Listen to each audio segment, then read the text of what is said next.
Hello and welcome back, ladies and gentlemen, to another Historical Humans Reacts.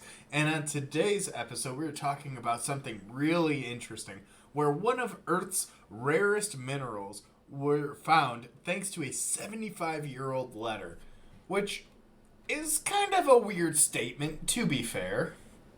But what they're talking Yeah. about is a mineral called Humboldtine, which is only found 30 localities worldwide, including quarries and mines in Germany, Brazil, the UK, Canada, US, Hungary, Czech, and Italy.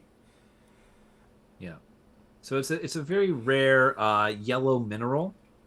Um, and it is caused by having iron oxide, water, and a few key organic compounds mixed together and then crystallize. This mineral is extremely rare, and an example of it was found in a mineral collection that is currently being hosted at the Bavarian Environment Agency in Germany. Um, because of a very old letter. They didn't know what this was, or it had. I believe they just didn't know what it was, or it had been misidentified So even until the better, letter. it was unidentified, unmarked in a box, and what had ended up happening was the LFU, which is the Bavarian The abbreviation for Environmental. the Bavarian.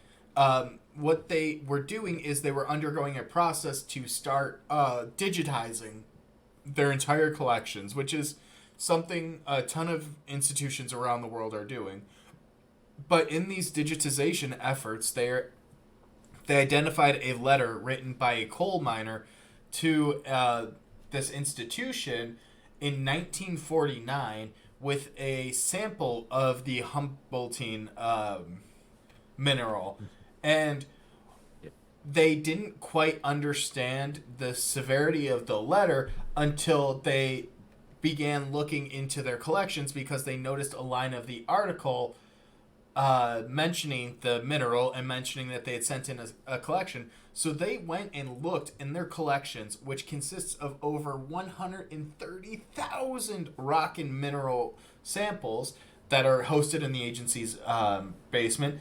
And in one drawer of the collection, where the minerals were ordered by their composition, they found fragments of a yellow mineral mislabeled oxalite, which is German for organic minerals, that were still inside the box. And Yeah. it was fascinating that they were able to make this connection. I know in a lot of our other React series we talk about how museums and institutions have massive collections that a lot of times get forgotten about or just lost to the annals of time, and this is one of them where the largest amount of Humboldtine was the size of a nut. So this doubles the known samples of this mineral. Yeah. And the thing too with Humboldtine is this letter is given a great deal of credence that the person actually sent in Humboldtine, because the person who sent the letter was a coal mine owner. And Humboldtine is known to be found near what is known as brown coal deposits. In fact, the very first example of Humboldtine, which was found all the way back in 1821, was found in a coal mine by a German mineralogist, a Peruvian geologist, and a German explorer. Well, no, no, no. So it was found by the mineralogist August Breithaupt, and it was then scientifically described by the Peruvian geologist Mariano Eduardo de Riviero y Ustariz. And then that Peruvian geologist named the mineral after the German 19th century naturalist and explorer Alexander von Humboldt.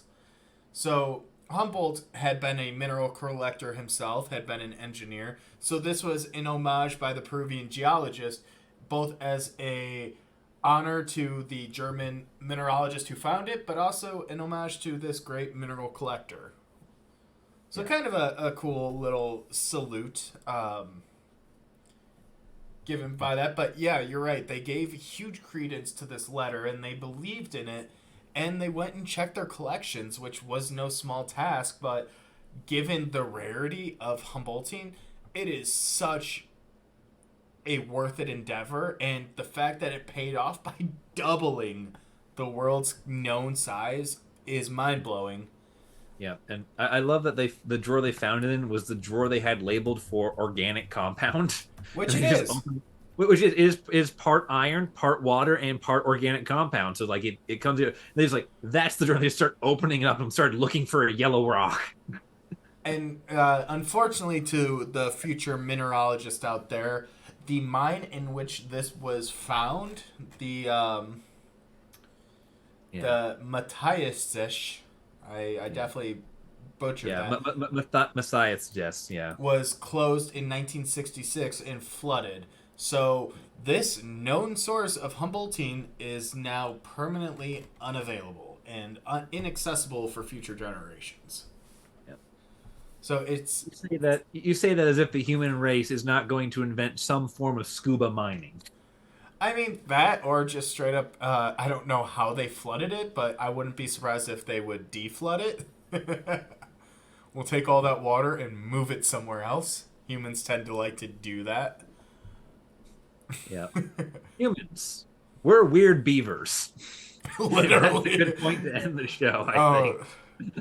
Oh, yeah, that, but this is so cool. And having taken a lot of chemistry classes and studying archaeochemistry, the fact that we have a sample and the fact that it was found in these collections, like, I know we consistently harp on how deep the collections are, but yeah, we'll end it there. Thank you guys for watching. If you enjoyed it, we'll see you in the next one. And if there's a topic you would like to see us cover, let us know in the comments down below. And we'll see you in the next one. Peace.